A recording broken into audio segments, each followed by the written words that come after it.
When a Filipino sang Elvis, and sounded even better. The first thing you notice is the silence. Not the kind that feels empty, but the kind that makes your skin prick with anticipation.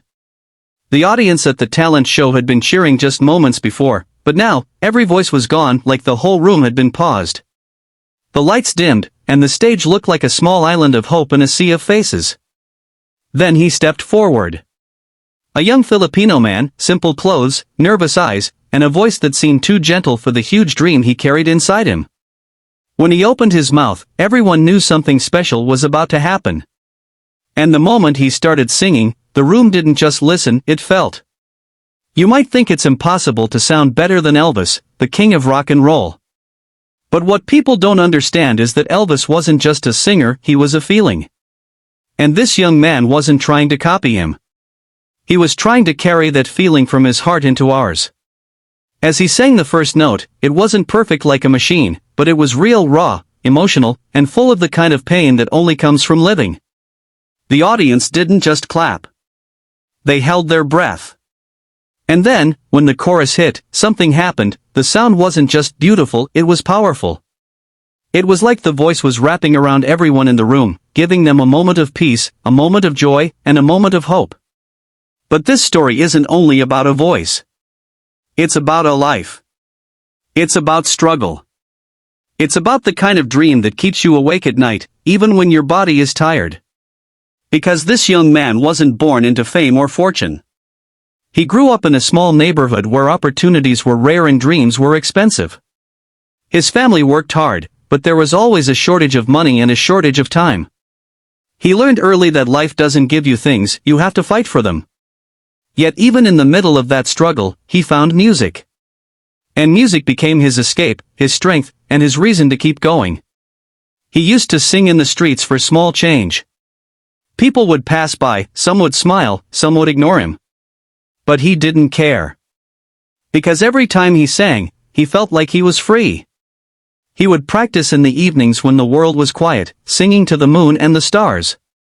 He knew every Elvis song by heart, not because he wanted to be Elvis, but because Elvis's music gave him a voice for his own feelings. When he sang, he wasn't just performing, he was speaking to himself, to his family, and to everyone who had ever been told they weren't enough. One day, he heard about a talent show that was coming to town. The grand prize wasn't just money, it was a chance to be seen by people who could change his life. But entering the show meant paying a registration fee, and his family simply didn't have it. He was devastated. He felt like his dream was slipping away. His mother saw the sadness in his eyes and asked him, "Why do you want this so badly?" He replied, "Because I want to show the world that I'm not invisible." His mother didn't have much, but she had love. She gathered the little money she could find and handed it to him. "Go," she said. "Sing like you've never sung before." He hugged her tight, feeling the weight of her sacrifice. He knew this wasn't just his dream anymore, it was their dream. And he promised himself he would make it worth it. The day of the audition arrived. The building was full of people with polished outfits, confident smiles, and practiced routines. He walked in wearing simple clothes, carrying only his voice and his courage. Some people laughed. Some looked at him with pity. But he didn't let it break him. He stood on the stage, and his hands shook. He looked into the crowd and saw his mother in the front row, her eyes filled with tears. That moment alone gave him strength. He started singing. And the room changed.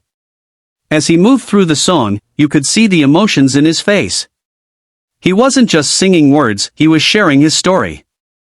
He sang with a passion that seemed impossible for someone so young.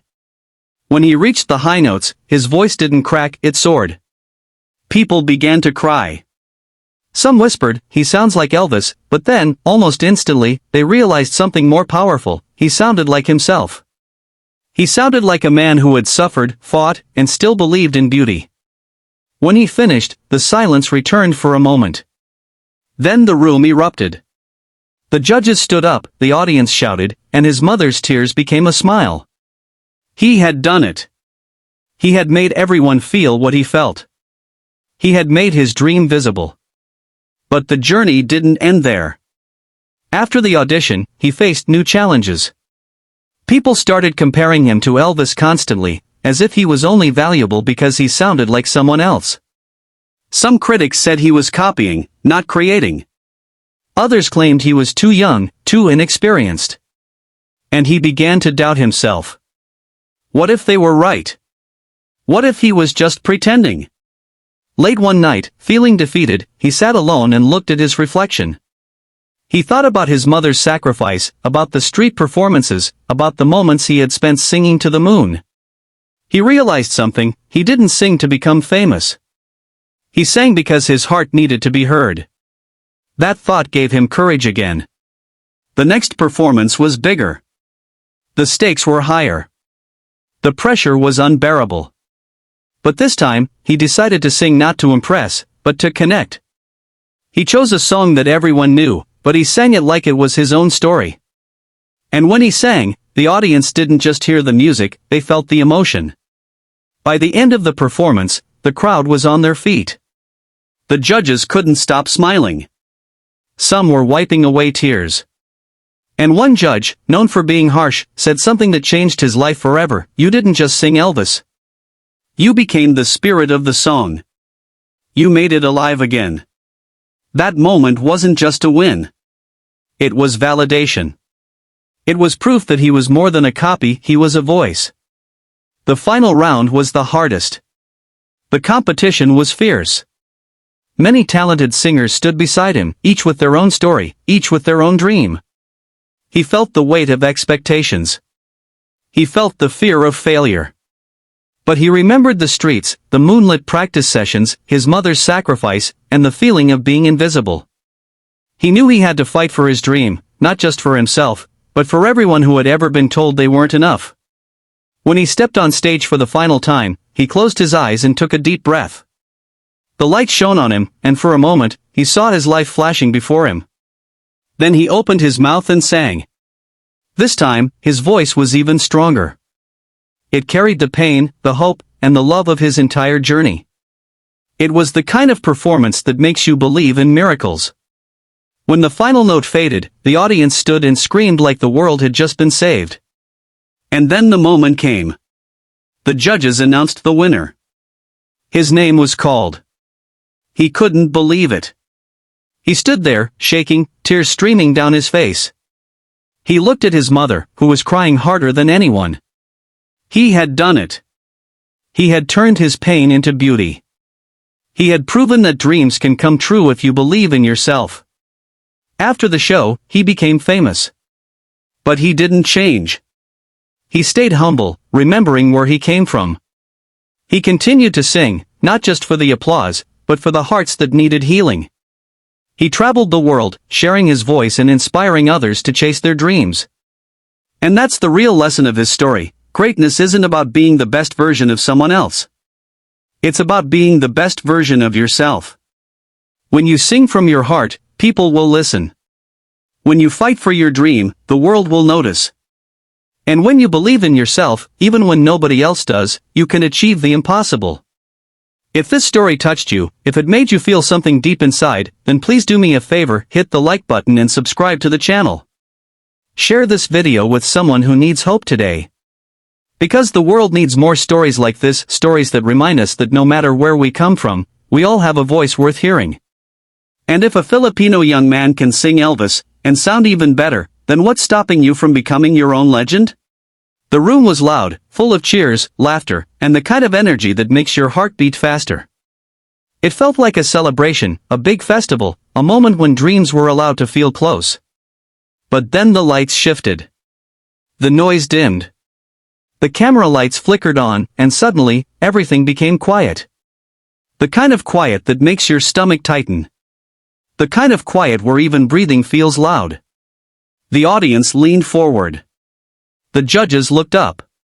The host smiled like he already knew something amazing was about to happen.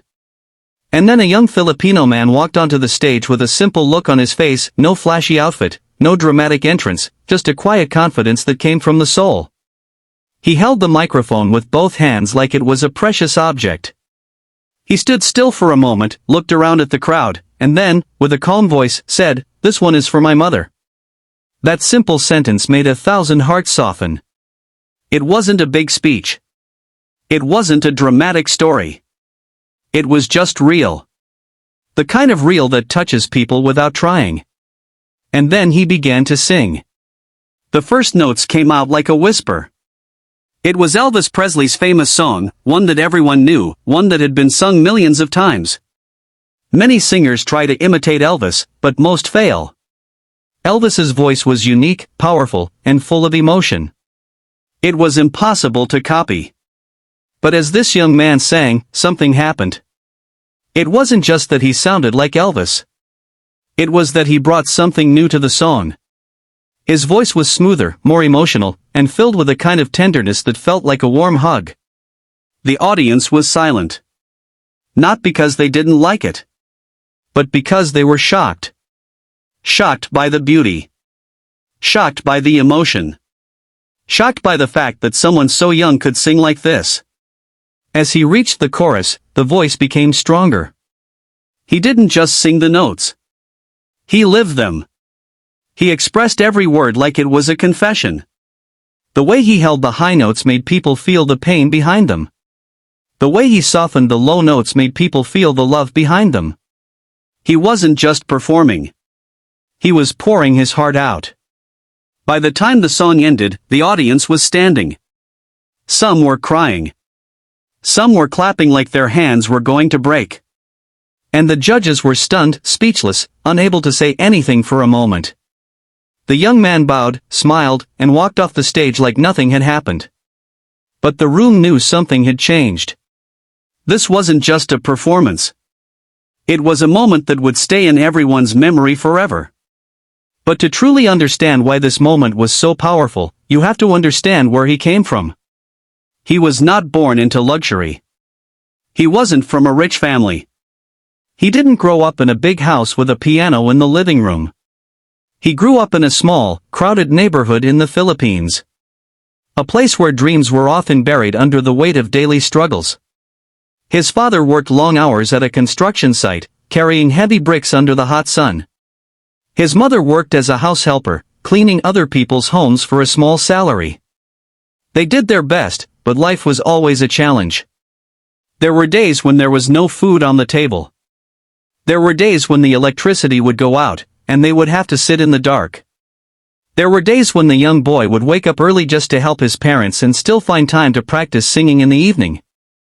He had a little brother, too. A kid with bright eyes and a big smile. The boy loved his brother, and he wanted to give him a better life. He wanted to show him that there was more to the world than their small neighborhood. He wanted to be a hero for his family. But he also knew the truth: dreams cost money. And money was something they didn't have. Despite everything, he found joy in music. It wasn't just a hobby. It was his escape. He would sing in the streets, in the market, and even at school events. People would stop and listen. Some would give him a coin. Some would just smile. He didn't care about the money. He cared about the feeling of being heard. He felt alive when he sang. It was the only time he felt like he was doing something important. He discovered Elvis Presley by accident. One day, while helping a neighbor, he heard Elvis's voice playing on a small radio. The voice was powerful, full of emotion, and it instantly captured his heart. He listened carefully, repeating every note, every phrase, every emotion. He practiced every day, learning the lyrics, the tone, and the feeling behind each song. But he didn't copy Elvis. He studied him. He understood him. He felt the pain in the songs. He felt the love. He felt the longing. And he wanted to bring that feeling into his own life. As time passed, his voice improved. He became better, stronger, and more confident. But life kept testing him. There were days when he wanted to give up. There were days when he felt like he wasn't good enough. There were days when he thought his dreams were impossible. He saw other people who had more talent, more opportunities, and more support. He saw people who were getting chances while he was still struggling. But he never stopped believing. One day, a talent show came to his town. It was a big opportunity, one that could change his life. The prize was not only money, but also a chance to be discovered by producers and music companies. It was the kind of chance that could turn a dream into reality. He wanted to enter so badly. But there was a problem. The registration fee was high. It was more money than his family could afford. He went home and told his parents about it. His mother listened quietly. She looked at him with a tired smile. She knew how much this meant to him. She also knew they didn't have the money. But she didn't say no. She simply looked at him and said, "You have a gift. Don't let it go to waste." Then she did something that changed his life. She took out a small savings box. It wasn't much, just a few coins and some folded bills. It was the money she had saved for a medical bill or for a rainy day. She handed it to him and said, "Take it. Go and follow your dream." He was shocked. He didn't want to take it. He didn't want to take money that his family needed. But his mother insisted. She said, "I have seen you sing. I know you are meant for this. Go. Make us proud." He hugged her tightly. He promised he would not waste the opportunity. He promised he would sing with all his heart. And he promised he would make his family proud. The day of the audition arrived. He stood outside the venue, watching other contestants arrive. Many of them were dressed in expensive clothes. They looked confident and ready. He felt nervous. He looked at his simple outfit and felt like he didn't belong. But he reminded himself of his mother's words. He reminded himself of his dream. He walked in. When it was his turn, he walked onto the stage with a trembling heart. The light shone on him, making him feel like he was in a dream. He held the microphone. He looked at the judges. And he began to sing. From the first note, the room changed. The audience stopped talking. The judges leaned forward. The sound of his voice filled the room like a powerful wave. It was like Elvis's voice, but with a new depth. It was like the voice of someone who had lived, suffered, and still chose to love. His performance was not just about hitting the right notes. It was about emotion. It was about truth. It was about the kind of pain that makes you stronger. When he finished, the room erupted. The judges stood up. The audience cheered. People were crying. Some shouted his name. He didn't expect that. He didn't know what to do. He just stood there, stunned, feeling like his dream had just become real. The judges praised him. They said he had a rare talent. They said he had a voice that could touch hearts. They said he had the potential to become a star. But not everyone was supportive. Some people criticized him. They said he was just copying Elvis. They said he wasn't original. They said he was just lucky. Those words hurt him. They made him doubt himself. He wondered if he was really talented or just pretending. He went home feeling confused. He sat in his room and stared at the ceiling. He thought about the judge's words, the audience's reaction, and the harsh criticism. He thought about his mother's sacrifice. He thought about his brother's smile. He thought about the streets where he used to sing for coins. He realized something important: he didn't sing to impress people.